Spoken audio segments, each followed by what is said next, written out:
একদিন বৃষ্টিভেজা বিকেলে নদীর ধারে আনমনে বসেছিল অরুণিমা।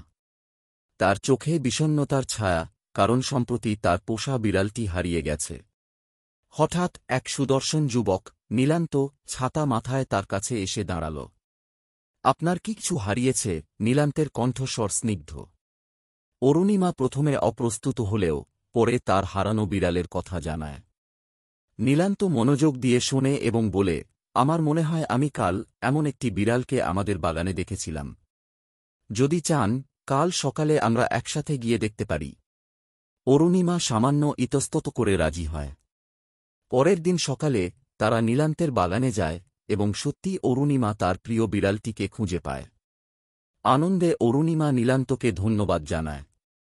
সেই প্রথম দিনের সাক্ষাতের পর থেকে তাদের মধ্যে একটি মিষ্টি বন্ধুত্ব তৈরি হয়। তারা প্রায়ই নদীর ধারে একসাথে হাঁটত, নিজেদের স্বপ্ন আর ভালো লাগার কথা ভাগ করে নিত।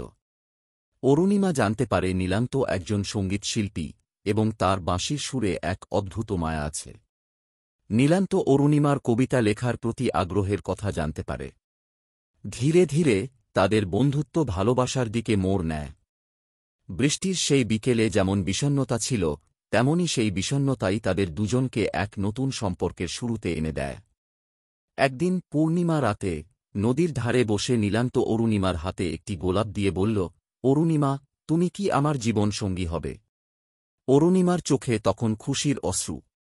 সে মৃদু হেসে বলল, হ্যাঁ নীলান্ত, আমি তো সেই দিনের অপেক্ষাতেই ছিলাম। তাদের এই মিষ্টি প্রেমের গল্প নদীর ঢেউয়ের মতো বয়ে চলে, যেখানে ভালোবাসা আর বোঝাপড়া একে অপরের পরিপূরক হয়ে থাকে। তাদের প্রথম দেখাটা হয়তো কষ্টের ছিল, কিন্তু সেই কষ্টই তাদের জীবনে এক নতুন রং নিয়ে আসে।